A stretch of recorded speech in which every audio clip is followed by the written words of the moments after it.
Pemirsa, terkait dengan kebakaran Plaza Glodok, Rumah Sakit Polri Kramat Jati hingga kini telah menerima 7 jenazah korban kebakaran Glodok Plaza Jakarta Barat. Dan tim kedokteran forensik masih terus melakukan identifikasi terhadap ketujuh jenazah tersebut.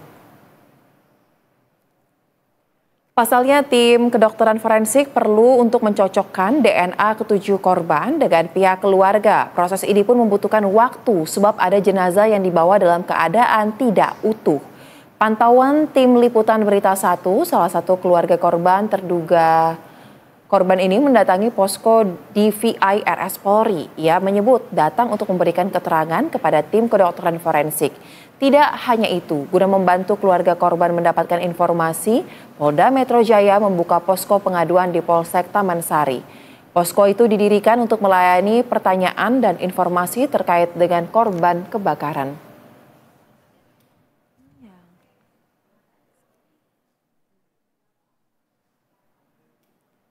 Dan kita akan kembali memantau pemirsa terkait dengan proses identifikasi dari korban kebakaran Glodok Plaza.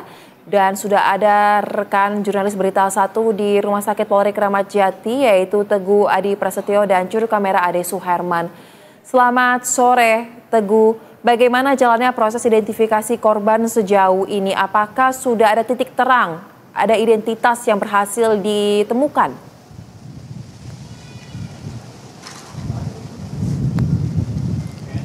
Ya, selamat sore Soza. Kondisinya saat ini hingga sore ini di Rumah Sakit Polri sendiri memang ini kami sedang menunggu satu jenazah yang baru ditemukan tadi di Plaza Glodok. Karena kabarnya kami mendapatkan informasi dari jurnalis Berita 1 yang bertugas di sana, baru ditemukan satu jenazah lagi. Total ini ada 8 jenazah jika satu jenazah ini tiba, dan kami juga mendapatkan informasi begitu tiba di Rumah Sakit Polri nantinya jenazah tersebut langsung menuju ke ruang forensik yang kabarnya tidak jauh dari ruang antemortem ini, sekitar 200 meter, sehingga ketika nanti kami selesai bertugas di antemortem, kami akan segera untuk bergegas ke ruang forensik untuk melihat kondisi jasad yang baru tiba tersebut. Sehingga memang kondisi atau detail dari jenazah yang baru tiba ini kami belum mendapatkan informasi siapa dan bagaimana hal tersebut bisa menimpa, namun dapat dipastikan bahwa satu jenazah tersebut mengakumulasi adanya total 7 kemarin yang sudah tiba di Rumah Sakit Polri. 5 diantaranya itu sudah dilakukan pemeriksaan jasad, belum sampai ke tahap DNA. 2 diantaranya itu baru tiba semalam dan akan dilakukan pemeriksaan secara paralel, Soza dan juga pemirsa Berita 1. Memang tadi ketika pukul 14.00 waktu Indonesia Barat kami mendapatkan, kami memantau juga bahwa salah satu keluarga korban dari korban atas nama Dian Cahyani ini melaporkan atas kehilangan sanak saudaranya, dan tadi juga keluarga korban telah melakukan serangkaian wawancara pengisian formulir kuning untuk memastikan itu merupakan jenazah atau korban dari kebakaran Glodok. Memang korban sendiri dari keluarga ini belum dapat dipastikan karena memang ketujuh korban yang sudah tiba di Rumah Sakit Polri ini belum dapat dipastikan siapa-siapanya, Soza. Terlebih memang bagian tubuh dari korban ini kondisinya sudah tidak lagi utuh, sehingga ini menyulitkan proses identifikasi dari jenazah, dan ini yang menghambat proses dari postmortem maupun antemortem itu sendiri, Soza, untuk pencocokan. Baik, kemudian rekan Teguh, kita tahu bersama bahwa kondisi jasad ataupun korban yang ditemukan dari Plaza Glodok Plaza ini kan tidak semuanya utuh, bahkan mayoritas ini berupa hanya potongan kulit, gigi dan juga daging seperti yang ditemukan pada hari ini sesuai dengan laporan rekan Ihsan tadi dari Plaza Glodok. Pertanyaan saya, apakah keluarga yang datang ke Rumah Sakit Polri Kramat Jati ini sudah tahu berkas-berkas apa saja yang diperlukan untuk dapat dicocokkan datanya? Apakah Rumah Sakit Polri juga menyediakan tempat untuk mereka mengambil data tersebut atau justru harus dibawa dari rumah? Seperti apa?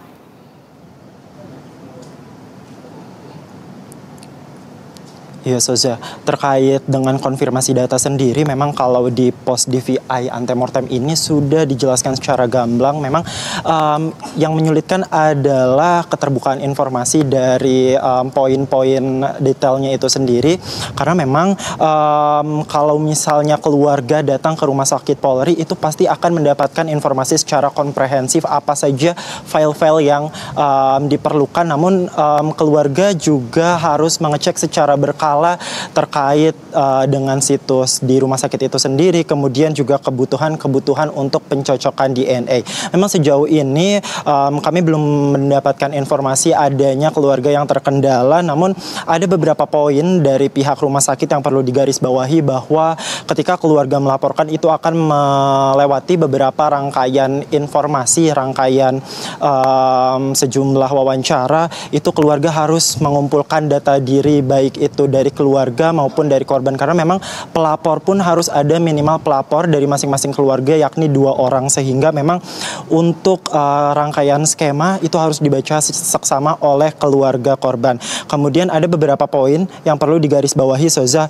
Ini saya mendapatkan informasi bahwa ketika nanti pada saat wawancara ini keluarga korban harus bersedia menyiapkan beberapa dokumen begitu, seperti identitas korban, kemudian data primer seperti KTP, kemudian juga rumus sidik jari, gigi, catatan gigi dari kedokteran, dan DNA lainnya. Kemudian ada data sekunder, ini berupa seperti foto korban, kemudian foto terakhir, kemudian juga catatan medis dari korban itu sendiri, dan kemudian itu ada formulir kuning yang harus diisi oleh pihak keluarga, dan itu merupakan rangkaian yang harus diisi oleh pihak keluarga sebelum keluarga nanti benar-benar menyelesaikan sejumlah rangkaian wawancara lisan maupun non lisan, Soza dan juga pemirsa. Memang ini juga sebagai informasi, Soza, bahwa memang kalau diinformasikan itu sudah ada 7 kantong jenazah.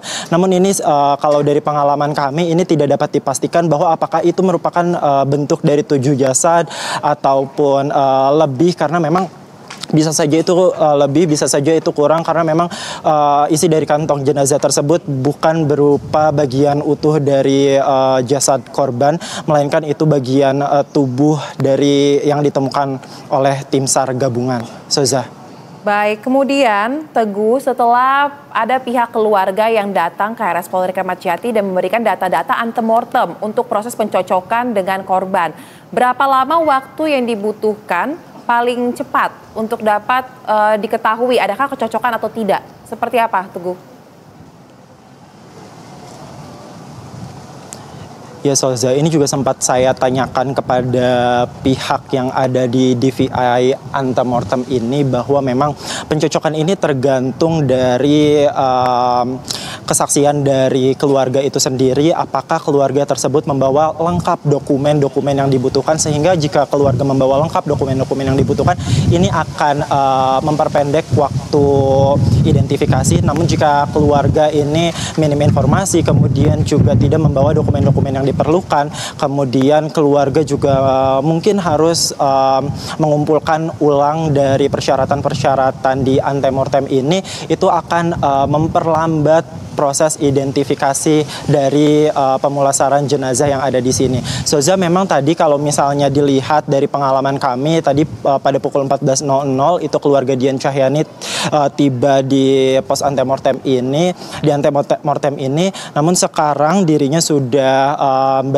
sudah pulang ke rumahnya dan sedang menunggu informasi selanjutnya. Itu artinya memang tidak begitu lama untuk pemeriksaan, wawancara, pengisian formulir bagi keluarga korban.